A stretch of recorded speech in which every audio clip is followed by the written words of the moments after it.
Assalamualaikum warahmatullahi wabarakatuh. Waalaikumsalam warahmatullahi wabarakatuh. Selamat pagi Bu Gina. Pagi Pak Juan. Oke, kabarnya sehat? Alhamdulillah insyaallah sehat. Alhamdulillah ya. Oke Bu Gina, sesuai dengan perjanjian kita beberapa hari yang lalu bahwa hari ini kita akan melakukan observasi di pembelajaran Ibu Gina. Ya. Jadi sebelum melakukan observasi nanti kita akan melakukan kegiatan praobservasi. Ya. Jadi setelah nanti kita melakukan observasi, apa nih yang Ibu Gina harapkan? Yang saya harapkan dari nantinya kegiatan Pak Juan di kelas observasi itu, saya berharap nanti saya mampu mengembangkan kompetensi saya selaku guru, terutama sebagai guru PAI. Oke, jadi pengembangan di pembelajaran Ibu ya. Semoga nanti saya bisa membantu untuk pengembangan pembelajaran Ibu di kelas. Materi pelajaran apa yang akan Ibu sampaikan nanti di kelas? Di kelas saya memberikan materi pelajaran pendidikan agama Islam. Oke, jadi pendidikan agama Islam ya Bu ya. Nah, dalam pendidikan agama Islam ini kan ada materi-materinya. Materi apa yang ingin Ibu sampaikan? Nanti yang ingin saya sampaikan di kelas itu tentang kajian Quran Surat Al-Maidah ayat 48 tentang perintah berkompetensi dalam kebaikan. Oke, perintah berkompetensi dalam kebaikan. Nah, dalam perintah berkompetensi dalam perbaikan ini, apa nih tujuan pembelajaran yang ingin Ibu capai dari kegiatan tersebut?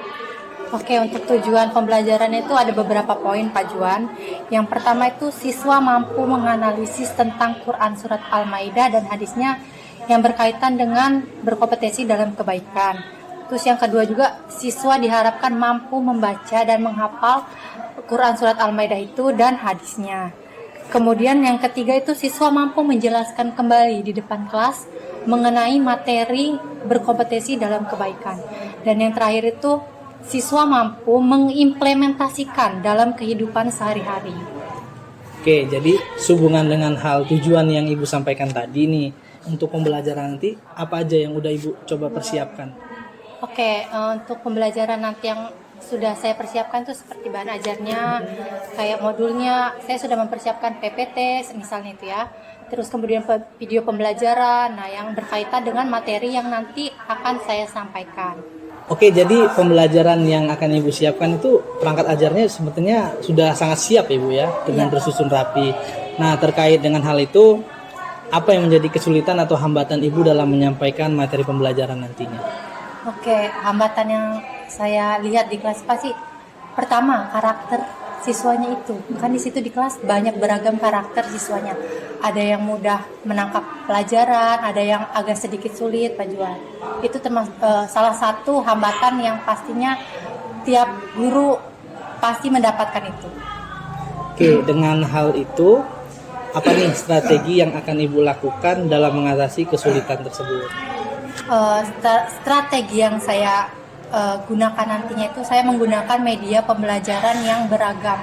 Kayak seperti contohnya ada murid yang kurang paham gitu ya Pak Juan. Saya memfasilitasi murid itu yang memang butuh fasilitas atau bimbingan yang lebih. Oke, berarti sebenarnya Ibu Gina ini udah mempersiapkan media pembelajaran yang menyesuaikan dengan kebutuhan siswa Ibu ya. Dan itu dari sini juga udah kelihatan bahwa Ibu juga menerapkan pembelajaran yang berdiferensiasi.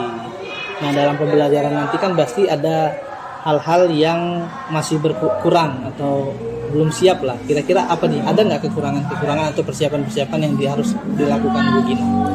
Tentunya pasti ada Pak Juan. Karena apa? Karena kita perlunya kolaborasi dengan guru. Misalnya kayak berkolaborasi dengan Pak Juan. Saya mengajar di kelas pasti butuh fasilitas seperti kayak proyektor, kemudian laptop, pasti itu membutuhkan bantuan misalnya kayak Pak Juan.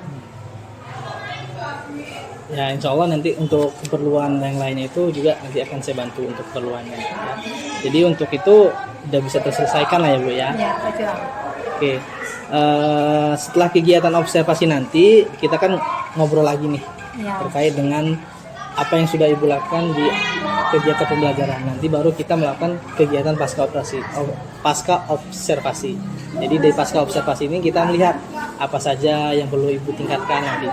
Ya Bu ya? Iya Pak. Siap. Jadi nanti kita ketemu di pembelajaran kelima. Nanti saya akan masuk ke kelas Ibu untuk melakukan observasi. Siap. Ya, terima kasih ya Bu untuk waktunya. Nanti kita ketemu di kelas. Terima kasih. Assalamualaikum warahmatullahi wabarakatuh. Waalaikumsalam warahmatullahi wabarakatuh.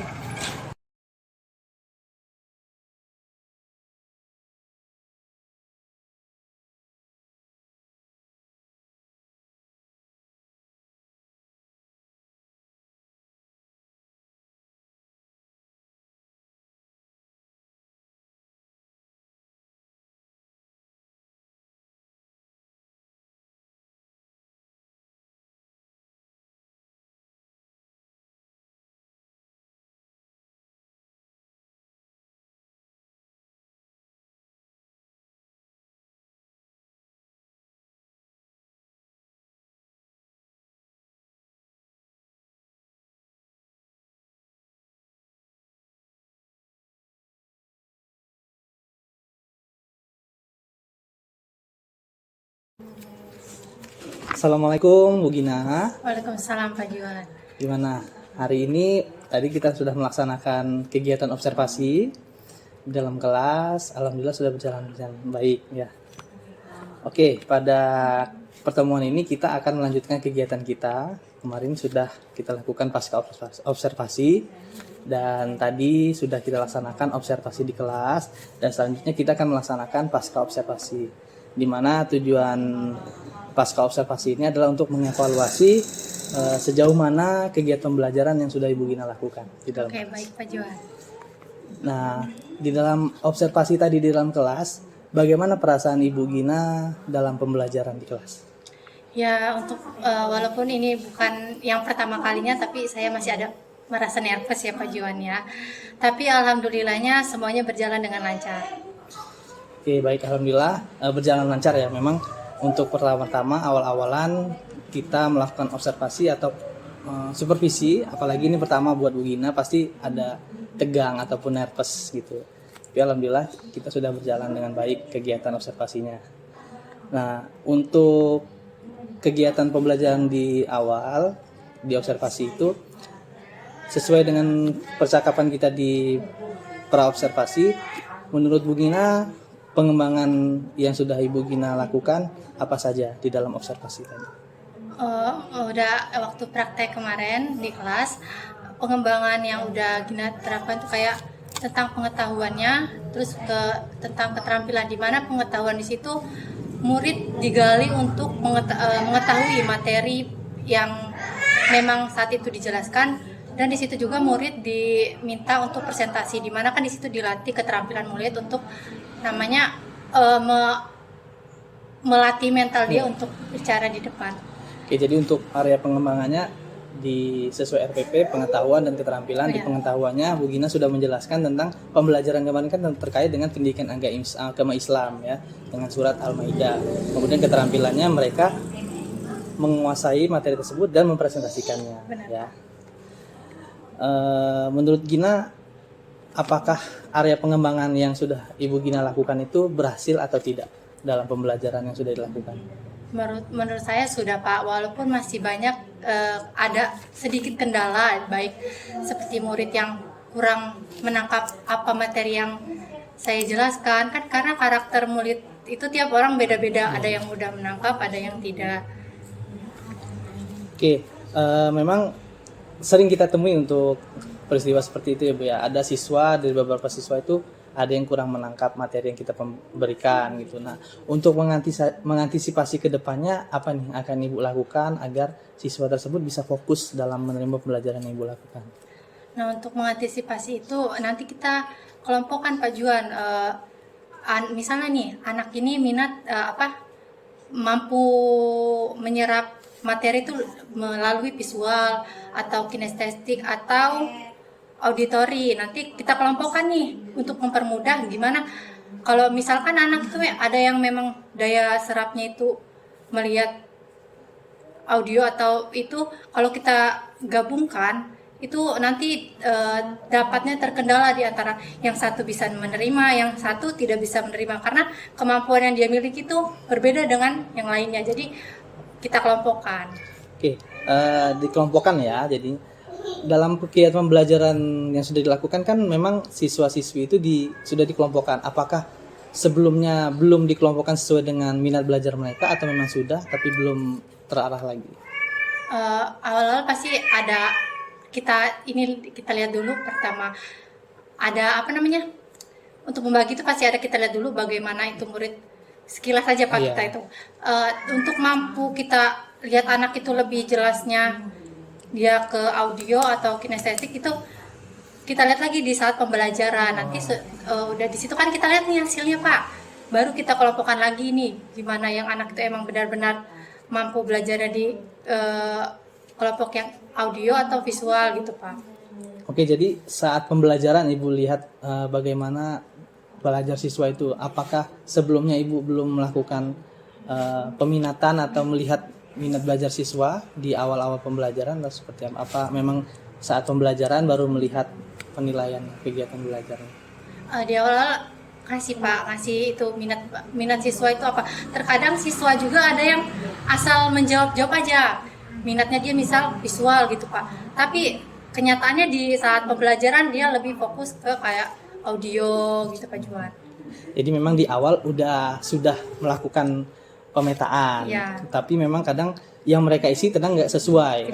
Jadi Ibu melakukan lagi di pemantauan lagi saat pembelajaran, baru Ibu kelompokkan lagi. Oke, seperti itu ya.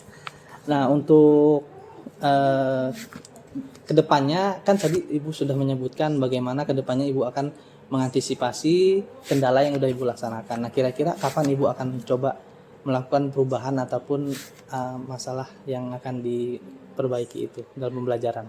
Oke, secepatnya Pak. Karena apa? Karena ini kan untuk memfasilitasi murid juga Pak. Murid punya hak untuk mendapat fasilitas pembelajaran yang memang mereka butuhkan.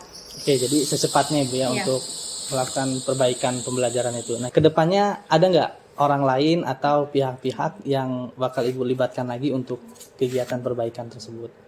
Tentunya ada Pak, misalnya guru-guru yang lain, terutama guru BK Pak. Karena apa? Karena guru BK juga ini berperan Pak di dalam kelas. Misalnya ada anak nih, kita kasih tugas. Kenapa sih setiap guru ngasih tugas dia tidak mau namanya mengerjakan tugas itu, mengumpul tepat waktu? Kan perlunya namanya bimbingan dari guru BK itu sendiri Pak. Oke, jadi memang kita masih butuh bantuan dan dukungan dari guru-guru lain ya, seperti BK, mungkin Walas juga untuk mengambil sikap siswa-siswa tersebut. Oke, Bu Gina, terima kasih atas waktunya kegiatan kita untuk hari ini pasca observasi, dan semoga nanti hasil dari observasi yang sudah kita lakukan, perbaikannya ke depan bisa lebih maksimal lagi dalam pembelajaran, dan saya tunggu kabar baiknya dari Bu Gina selanjutnya. Terima kasih. Wassalamualaikum warahmatullahi wabarakatuh. Waalaikumsalam warahmatullahi wabarakatuh.